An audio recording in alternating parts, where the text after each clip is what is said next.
All right, welcome to another episode of Asset Coach and Tax Strategist. I appreciate you being a subscriber. If you are, if you're not, go ahead and hit that subscribe button. Please feel free to give us a thumbs up, add any questions, comments into the comment section.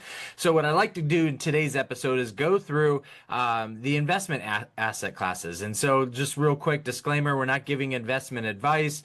This is just for informational, educational purposes only. Please understand no investment advice is being given because we don't know who you are and what your situation is, and therefore we can't give you advice. So what I'm going to do is go through the various asset classes here really quickly. And I'm going to use a visual. So I am going to share my screen, but I am going to use a visual here. And this visual is really based on visual capitalists, kind of breaking down different asset classes and their performance over the last 5 years. So from the pandemic year 2020 to 2024, and looking at gold, EFE stocks, Bitcoin, emergency market stocks, emerging market bonds, high yield bonds, U.S. total bond market, U.S. cash, investment grade bonds, U.S. NASDAQ 100 commodities, U.S. large caps, U.S. REITs, and long duration treasuries. So that's what breaks this all down year by year. And you can see obviously that this is really a kind of a Bitcoin type viewpoint of where things are at. But if you also go down and you look at the US NASDAQ 100, you've got significant. So 2022 was a tough year. You can see most asset classes were lower. And this is the interesting thing about a diversified portfolio. When economics occur, all asset classes typically go down. Now, do they all go down at the same amount? No. Look, so gold was down at barely 1%. You had Bitcoin that was down 65, but then you had bonds down 11%, which are supposed to be high yield bonds. Total market bond market was down by 13%. And so that's kind of tough when your bond portfolio is down 13%, and your investment grade bonds are down 18%, but your emerging markets is down 18% as well. You're like, okay, well, do I go into bonds? Large caps are down by 18%. So what do I do? Where's the safe place, right? And so that's the whole point of these asset classes and liquidity. When you have liquidity in a marketplace, and with the type of, in my opinion, the type of access to information as quickly as we have access to information, I think is what leads to a lot of the volatility in the liquidity markets that we're showing here.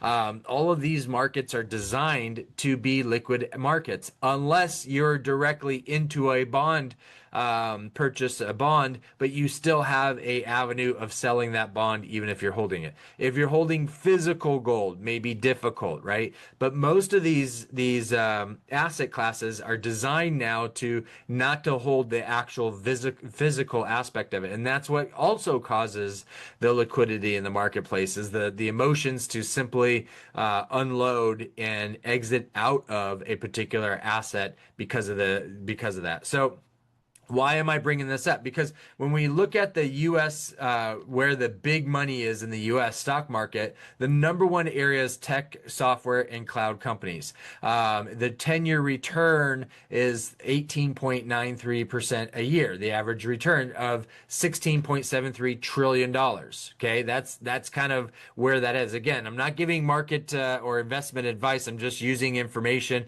This is from the Stack Asset and Enjoy Life sources. Trading View ETF fact sheet. Okay. Number two, banks and financial services with 14.21 trillion. 10-year return was average return was 11.93%.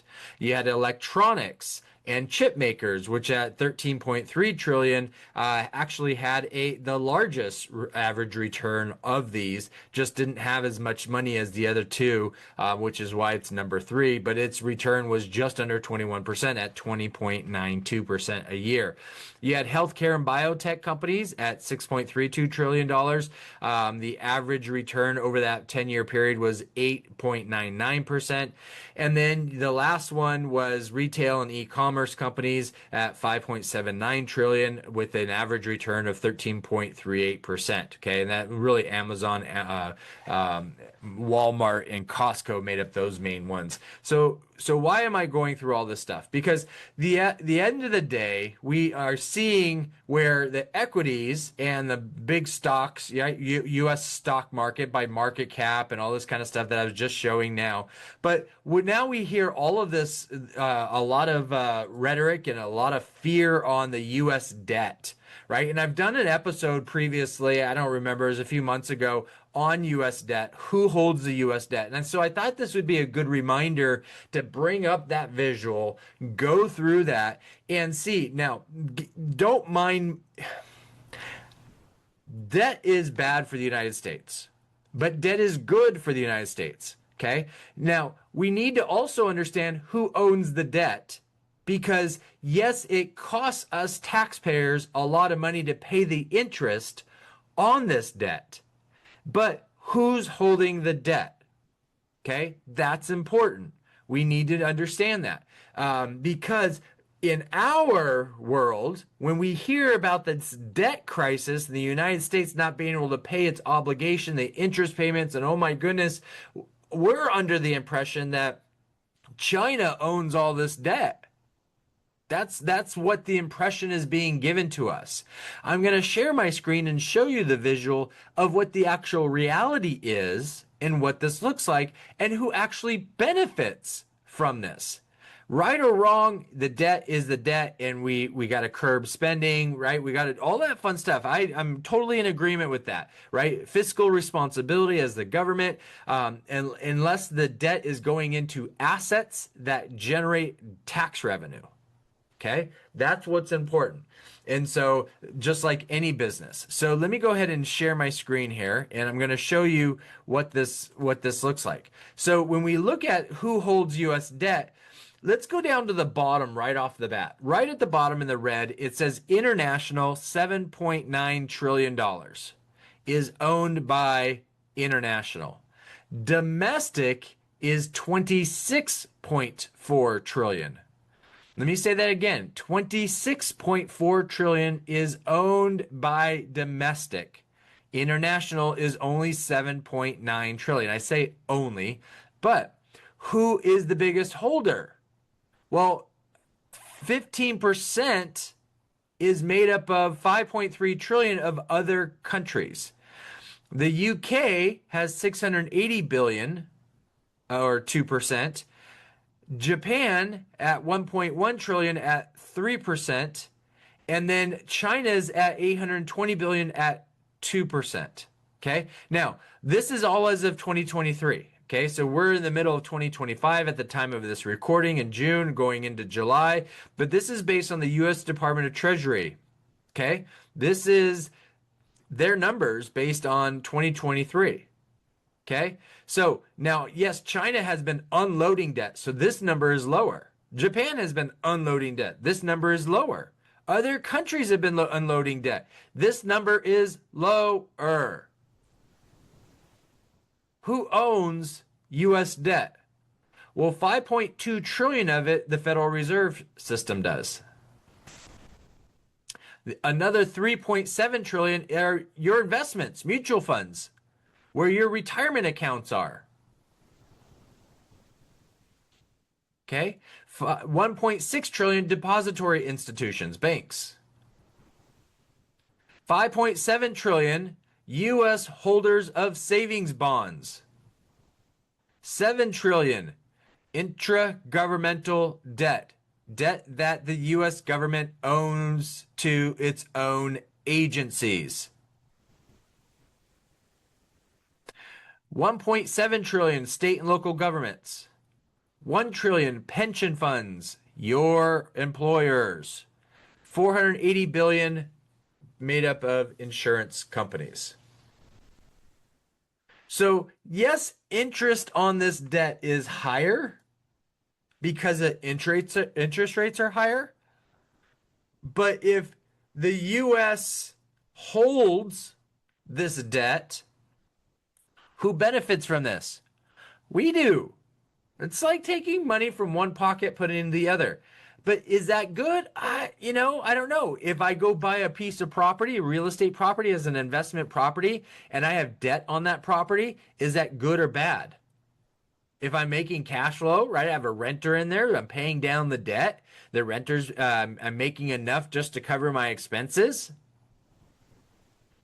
I don't know. The problem with the US is that we're not generating enough tax revenue to cover our expenses, right? So we use this debt to, so our spending has to change. Yes, absolutely. 100%. And I think that's where a lot of the concern is when it comes to this debt, the US debt, is the spending habits of the government. Okay. And the fiscal responsibility, I totally get that. But when we look at a diversified portfolio, if the US is owning the majority of this debt, and then if we were to go back and we were to look at these other big stocks where you have these returns of anywhere that we talked about, right? 18.93% a year for 10 years, 11.93, right? These are all part of a diversified portfolio. If we look at the asset class performance, these are all part of it. So in the investing world, this is what we need to understand. There's risk in everything, including owning US Treasuries, including just sitting on cash. You have inflationary risk. There's risk in everything. But as long as you understand the risk, you research the risk, and you're able to be comfortable with the risk, then do you take it? Not all risk equals reward either. Risk has different value. Reward has different value based on what you're doing and understanding in your structure of research and what you're comfortable putting in place. Okay. I'm a big fan of small business. Why? Because I can go from $1 million in revenue to $2 million in revenue. That's 100% return. Apple can't go from 500 billion to $1 trillion in revenue in a year. It's too big, right? So the returns are lower. So it can go from 500 billion to what? 600? That's a 20%. That's still good, but is it doing that? No. So I like small business, but is there more risk in small businesses compared to Apple? Well, Apple made it through that risk, right? They're a public company. That's why they're a public company. But as a small business, is there risk? Yes. But there's still risk with Apple, just less risk, therefore less return. Could I still make a 20% return just like Apple on my small business? Yeah. If I go from 1 million to 1.2 million. Is that difficult? Depends. It depends on the business, depends on how you structure it. So the research and the understanding of what you're doing is really dependent on what that looks like. Okay, so your hard-earned dollars, where do you want it to go? Sure, it should be diversified, but a lot of times when you put your money into probably more alternative assets, so if I'm talking to you as an accredited investor, again, no investment advice here, but if you're an accredited investor, I would look at alternative assets more than I would look at traditional assets, meaning the liquidity in the stock market. Why?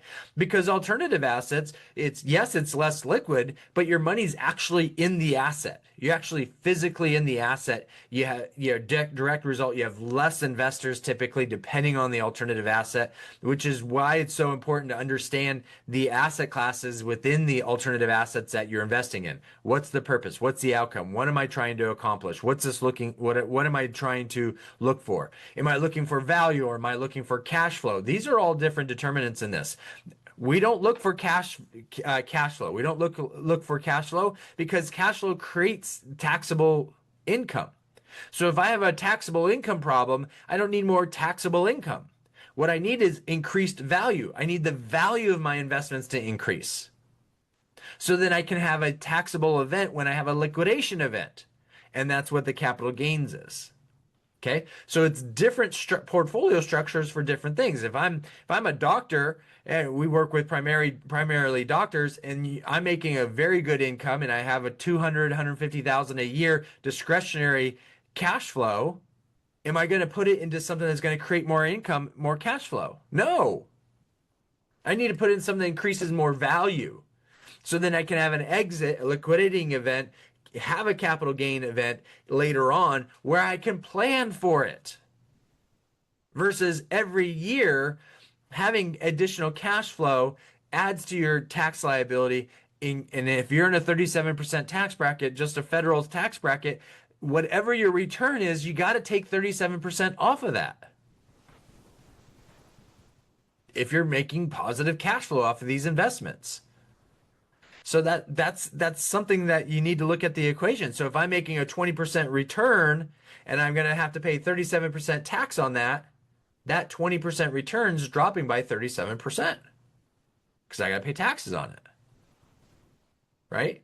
And is that still the return I want? Depends on the risk that you're taking to get that return, right? There's so many different aspects of how this formulation works, and you are different than everybody else, and everybody else is different than you.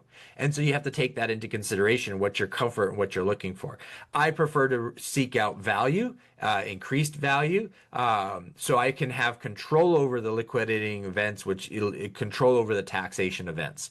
That's me personally and how I like to look at it. So, but anyway, so I thought I'd share some of this little information with you, little tidbits. I find it interesting. Maybe you do, maybe you don't. But anyways, so if you do, give me a thumbs up. If you haven't subscribed yet, go ahead and be a subscriber. Click on that little bell and subscribe. And we drop episodes every Thursday. All right. Thanks so much. Make it a great day. Bye-bye.